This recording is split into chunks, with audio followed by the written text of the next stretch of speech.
Hi friends, welcome to drama queen channel.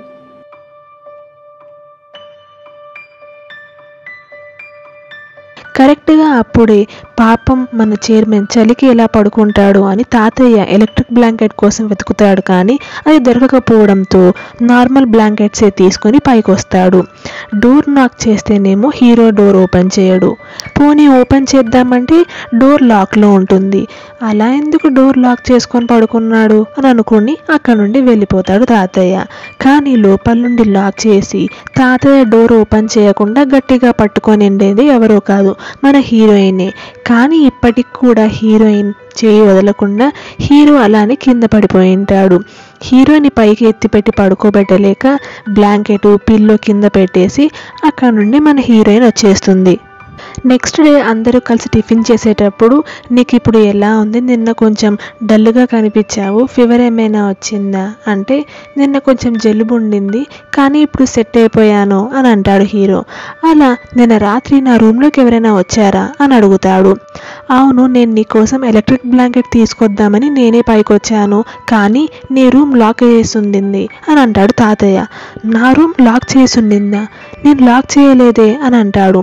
దాంతో heroine లోపలికి వచ్చిందన్న విషయం తెలుస్తుందేమో అని భయపడుతూ ఉంటుంది. వెంటనే గాంగ్, నేను కూడా రాలేదు అని అంటాడు.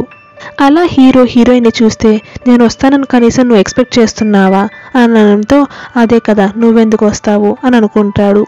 అలా హీరోయిన్ నిన్న రాత్రి జరిగిన సిచ్యువేషన్ వల్ల చాలా ఆక్వర్డ్గా ఫీల్ అవుతూ ఉంటుంది హీరో పక్కన. ఇంకా స్కూల్కి వచ్చిన తర్వాత ఎవరైనా వాళ్ళ లైఫ్లో జరిగిన చాలా ఇంపార్టెంట్ సిచ్యువేషన్ని అసలు జరగనట్టు మర్చిపోతారా అని అడిగితే, మర్చిపోయే ఛాన్స్ ఉంది.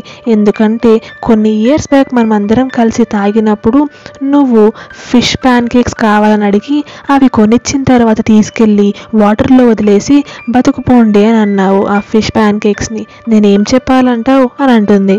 అదంతా కాదు, కానీ తాగి ఉన్నప్పుడు కాదు, మెలకువలోనే ఉన్నప్పుడు అని అంటే, అవ్వచ్చు అవ్వకపోవచ్చు అని అంటుంది సువ. అయినా నీకు అలాంటి సిచ్యువేషన్ ఏం జరిగింది, నీకు ఎవరేం చేశారు అని అడుగుతుంటే, టాపిక్ డైవర్ట్ చేయడానికి, ఈరోజు ఒక కొత్త స్టూడెంట్ ట్రాన్స్ఫర్ అవుతుంది, ఆ అమ్మాయి కోసం వెయిట్ చేస్తున్నా, నీ క్లాస్కి టైం అయింది కదా వెళ్ళిపో అంటూ సువాని అక్కడ నుండి పంపించేస్తుంది.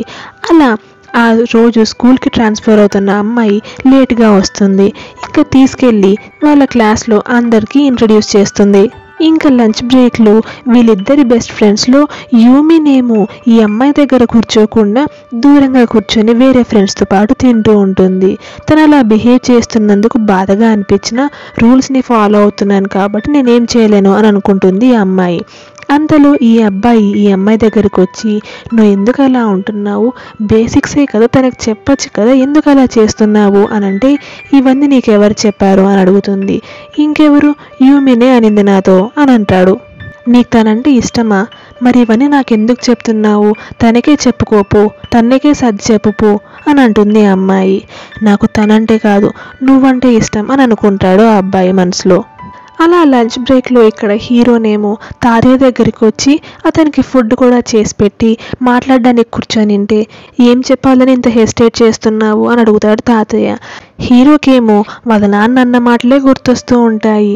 కానీ ఆ విషయాలు ఏం చెప్పకుండా, మా నాన్న చేసింది తప్పే, అలా అందరినీ గ్యాదర్ చేసి అలా మాట్లాడిండకూడదు, అందరి ముందు మిమ్మల్ని అవమానించిండకూడదు, అందుకు మా నాన్నకు బదులుగా నేను మీకు సారీ చెప్తున్నాను అంటూ క్షమాపణ కోరుతాడు. అయినా మీ నాన్న చేసింది తప్పే అయినా అలా మీ నాన్నని కొట్టడం తప్పే, నేను చేసింది కూడా కరెక్ట్ కాదు, అందుకు నేను కూడా సారీ అని అంటాడు తాతయ్య. ఇక్కడేమో లంచ్ అయ్యాక వీళ్ళిద్దరూ కలిసి పిల్లలకి ఎలా ట్రైనింగ్ ఇవ్వాలి, ఏ గేమ్స్ ట్రైనింగ్ ఇవ్వాలి అని మాట్లాడుకుంటూ ఈ పార్క్ బెంచ్ దగ్గరికి వస్తారు. అక్కడే మన హీరో కూర్చొని కాఫీ తాగడం గమనించి, ఇక్కడ నుండి వెళ్ళిపోదాం పదా, ఇక్కడ ఉండడం నాకు ఇష్టం లేదు అని అంటుంది హీరోయిన్. నన్ను చూసి భయపడి వెళ్ళిపోతున్నావా అని హీరో అనడంతో, నేనెందుకు నిన్ను చూసి భయపడతాను అంటూ మళ్ళీ అక్కడికే వచ్చి వీళ్ళు ముగ్గురు ఒకటే బెంచ్లోనే కూర్చుంటారు. పొద్దు నుండి గమనిస్తున్నాను, నువ్వు నన్ను ఎందుకు అవాయిడ్ చేస్తున్నావు, కనీసం నా వైపు కరెక్ట్గా కూడా చూడట్లేదే అని అంటాడు. నేనెందుకు అవాయిడ్ చేస్తాను నిన్ను అని అంటుంది. అవునా, ఇది చూడు అంటూ పట్టుకుంటాడు. కానీ హీరోయిన్కి అలానే ఆక్వర్డ్గా అనిపించడంతో విదిలించుకుంటుంది. అవును, నాకు నువ్వంటే అసహ్యం కాబట్టి నాకు నిన్ను చూడాలనిపించట్లేదు అని అంటుంది. అలా వాళ్ళ మీదికి గాలి రావడంతో లిల్లీ పూలు పడినప్పుడు వాళ్ళకి ఆ బెట్టు గురించి గుర్తుకొచ్చి, ఒకవేళ ఈ చెట్టుకి పూలు రాకపోతే మాత్రం పాపం చైర్మన్ గారు జాబ్ వదిలిపెట్టేసి వెళ్ళిపోవాలి అని అంటుంది. ఇంటికి వచ్చిన తర్వాత చూసుకుంటే మన హీరోయిన్కి కూడా ఫీవర్ వచ్చి ఉంటుందన్నమాట.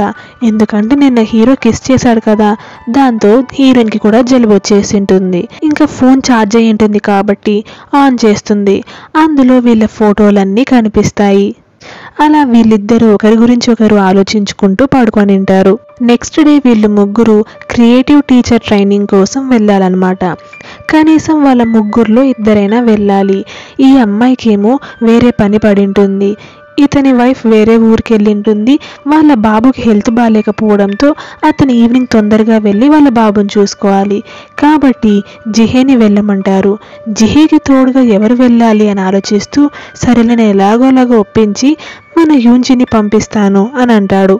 ఇక్కడేమో హీరోకి వాళ్ళ నాన్న మెసేజ్ చేసింటాడు, నిన్నటి నుంచి ఫోన్ చేస్తుంటే ఎందుకు నా ఫోన్ లిఫ్ట్ చేయట్లేదు, అర్జెంటుగా ఆ ముస్లింని నాకు వచ్చి అపాలజైజ్ చేసుకోమని చెప్పు అంటూ. అంతలో వాళ్ళ అమ్మ కాల్ చేస్తుంది. ఎందుకురా నువ్వు మీ నాన్న ఫోన్ కాల్సే లిఫ్ట్ చేయట్లేదంట, నావి కూడా లిఫ్ట్ చేయవా ఏంటి అంటూ, ఈరోజు ఇంటికి వస్తున్నావు కదా అని అడుగుతుంది. ఎందుకు వస్తానమ్మా అని అడుగుతాడు. అంటే మర్చిపోయావా అని అన్న వెంటనే పక్కనే ఉన్న వాళ్ళ అసిస్టెంట్ ఈరోజు మీ అమ్మ బర్త్డే అంటూ గుర్తు చేస్తాడు. దాంతో నేను ఊరికి జోక్ చేశానులే, ఎందుకు రాకుండా ఉంటాను అని అంటే, నాకు ఇష్టమైన బ్యాగ్ కొన్నావా లేదా అని అడుగుతుంది. అది కూడా మర్చిపోయాడు కాబట్టి వెంటనే అసిస్టెంట్కి ఆన్లైన్లో ఆ బ్యాగ్ని చూపించి మాల్కి వెళ్ళి ఆ బ్యాగ్ని తీసుకొని రమ్మని చెప్తాడు. ఆ కాల్ కట్ చేసిన తర్వాత బయట పిల్లలు ఆడుకుంటూ ఉంటే అక్కడే ఉన్న మన యూన్జీని కిటికీలో నుండి మన సగ్జీ చూస్తూ ఉంటాడు. అంతలో అక్కడికి వచ్చిన జిహేకి 18 years బ్యాక్ జరిగింది గుర్తొస్తుంది. జిహే పడుకొని ఉన్నప్పుడు తన తల కింద తన షర్ట్ని తీసుకెళ్ళి పెడతాడు మన సగ్జీ. అలా పెట్టి కిటికీలో నుండి బయటికి తొంగి చూస్తూ ఉంటాడు. అది గుర్తొస్తుందన్నమాట. నీతో కొంచెం మాట్లాడాలి అని చెప్పి అనవసరంగా నాకు నీ మీద ఇష్టం ఉందని చెప్పి మన ఇద్దరి మధ్య ఉన్న సిచ్యువేషన్ని ఆక్వర్డ్గా మార్చింది నేనే అనుకుంటాను. నీ మనసులో నువ్వు నా గురించి ఏమనుకుంటున్నావో తెలిసి కూడా నీ నుండి ఆన్సర్ నేను ఎక్స్పెక్ట్ చేయను. నువ్వు కూడా డైరెక్ట్గా చెప్పేసి నేను నిన్ను ఫ్రెండ్ కంటే ఎక్కువగా ఎప్పుడు చూసుకోలేదు అని అంటే మన హీరో మాట్లాడుతూ ఉండగానే పర్లేదులే అవసరం లేదు, నేను ఇలా ఎక్స్ప్రెస్ చేశానన్న విషయం మర్చిపోదాము, ఇంతకుముందు మనం ఎలా అయితే మంచి ఫ్రెండ్స్ లాగా ఉండినామో అలానే ఉందాం ఇప్పటి నుండి అని అంటే సరే అని అంటాడు మన హీరో. ఇక్కడేమో పిల్లలు ఆడుకుని వెళ్ళిపోయిన తర్వాత మన గాంగ్ రెచ్చగొట్టడంతో వీళ్ళిద్దరు ఒక మ్యాచ్ పెట్టుకుంటారు. దాంట్లో 3 points కంటిన్యూస్గా ఎవరు వేస్తే వాళ్ళు గెలిచినట్లు, వాళ్ళు అడిగిన విష్ని ఇంకొకరు నెరవేర్చాలి అని. అలా మన గాంగ్ మన హీరోయిన్ని గెలిచనివ్వడానికి ఛాన్సెస్ ఇస్తున్నా మన హీరోయిన్కి హెల్త్ బాగాలేకపోవడంతో ఓన్లీ 5 goalsే కొడుతుంది. గాంగ్ ఏమో 30 goals కొట్టింటాడు. ఇంకా 30 goals కొట్టాను కాబట్టి ఇంకా నేను గెలిచానని కన్సిడర్ చేసుకుంటాను అని అంటాడు. నీ విష్ ఏంటో అడుగు అని అంటే, ఇప్పుడు కాదు తర్వాత అడుగుతాను అని చెప్తాడు. అలా వాళ్ళు లోపలికి వచ్చిన వెంటనే ఇతను మా కొడుకు బాగాలేదు కాబట్టి నేను వెళ్ళలేకున్నాను, నా బదులుగా నువ్వు వెళ్ళవా అంటూ మన యూన్జీని చాలా రిక్వెస్ట్ చేస్తాడు. యూన్జీ కాదనలేక సరే వెళ్తాను అని అంటుంది. ఇక్కడేమో సువా హెల్త్ ఇన్ఛార్జ్తో మాట్లాడడానికి వెళ్ళినప్పుడు ప్రతి దానికి జోక్ చేస్తూనే ఉంటుంది. మీరు అలా అస్తమానం జోక్ చేస్తూ ఉంటే నాకు నచ్చట్లేదు, మీరు పైకి అన్ని జోక్స్ వేసి మీ మనసులో ఉన్నదాన్ని దాచాలని ట్రై చేస్తున్నారు, అలా ఎక్కువ కాలం చేయకండి, మిమ్మల్ని మీరే క్షమించుకోలేకుండా అయిపోతారు తర్వాత అని చెప్తాడు. ఇప్పుడు ఎగ్జామ్స్ టైం కాబట్టి పిల్లలందరూ లైబ్రరీలో కూర్చొని చదువుకుంటూ ఉంటే అక్కడ డిస్టర్బెన్స్ ఉంటుందని ఈ అమ్మాయి క్లాస్లోనే కూర్చొని చదువుకుంటూ ఉంటుంది. అక్కడే యూమి కూడా కూర్చొని చదువుకుంటూ ఉండడం వల్ల నీకు నా వల్ల డిస్టర్బెన్స్ ఏమో కదా అని అంటుంది యూమి. అదేం లేదు, పర్లేదు, నువ్వు ఇక్కడే ఉండి చదువుకోలే, ఏముంది, నేను కొంచెం సేపు అయిపోయిన వెంటనే గిఫ్టెడ్ క్లాస్ రూమ్కి వెళ్ళిపోతాను కదా అని అంటుంది. దాంతో మన యూమికి చాలా కోపం వచ్చి అక్కడ నుండి కోపంగా వచ్చేస్తుంది. కానీ మళ్ళీ నువ్వు ఎందుకలా మాట్లాడుతున్నావు అని అడుగుదామని వచ్చేసరికి హెసుకి ముక్కులో నుండి రక్తం వచ్చేస్తుంది. ఈ అమ్మాయి పేరు హెసు అనమాట. అలా యూమి హెసుని తీసుకొని లాక్కుంటూ ఏడ్చుకుంటూ బయటకు వస్తుంది.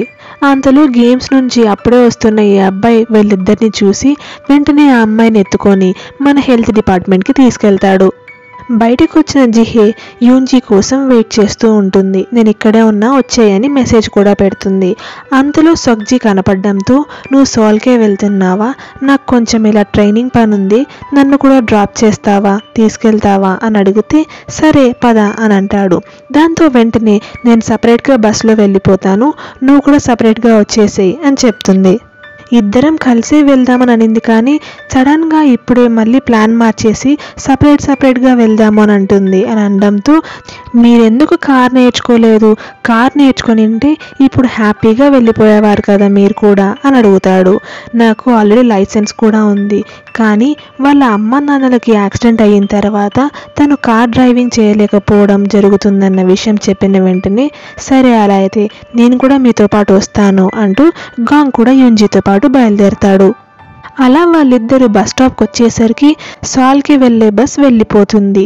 నెక్స్ట్ బస్ ఇంకొక 1 hour తర్వాత ఉంటుంది.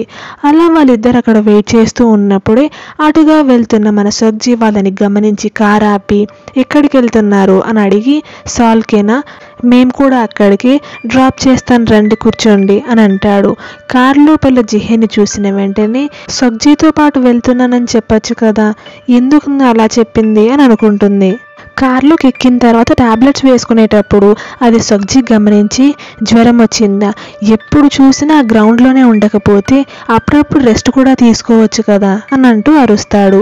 మేమిద్దరం పీటీ టీచర్లం, ఎప్పుడు గ్రౌండ్లోనే ఉండాలిగా మరి అని అంటుంది. అయినా పెద్ద ఈ జలుబు నాకు గ్రౌండ్ నుంచి వచ్చిందని అనుకుంటున్నాడు చూడు అని మనసులో అనుకుంటుంది. అలా వాళ్ళని ట్రైనింగ్ ప్రోగ్రామ్ దగ్గర వదిలిపెట్టాక మీ ట్రైనింగ్ ఎంతసేపట్లో అయిపోతుంది అని అంటే 3 hours పడుతుంది అని అంటాడు గాంగ్. సరే అలా అయితే నా పని కూడా అయిపోతుంది, కలిసే వెళ్దాము అని అంటే అవసరం లేదు అని అంటూ వెళ్ళిపోతుంది హీరోయిన్. నేను వస్తాను అని చెప్పి హీరో అక్కడ నుండి వచ్చేస్తాడు. ఇక్కడేమో హెల్త్ డిపార్ట్మెంట్లో ఈ అమ్మాయిని రెస్ట్ తీసుకోమని పడుకోబెట్టిన తర్వాత యూమినేమో ఏడుస్తూనే ఉంటుంది. ఆ అమ్మాయికి ఏం కాలేదులే, టెన్షన్ పడకు అంటూ సువా హెల్త్ ఇన్ఛార్జ్ వీళ్ళకి ధైర్యం చెప్తూ ఉంటాడు. అయినా కూడా యూమి అలానే ఏడుస్తూ ఉంటే నేను ఇంకా బతికే ఉన్నానులే, అంతగా ఏడ్చకు అని అంటుంది హెసు.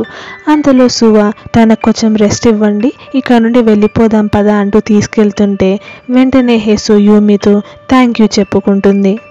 అలా ఇంటికి వచ్చిన హీరో బయటనే వాళ్ళ అసిస్టెంట్ కోసం వెయిట్ చేస్తూ ఉంటే వాళ్ళ అసిస్టెంట్ పరిగెత్తుకుంటూ వచ్చి ఆ బ్యాగ్ ఇస్తాడు.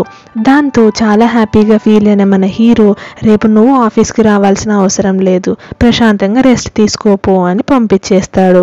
ఇంకా పైకి వచ్చి వాళ్ళమ్మ గిఫ్ట్ ఇవ్వడంతో వాళ్ళమ్మ చాలా హ్యాపీగా ఫీల్ అవుతుంది.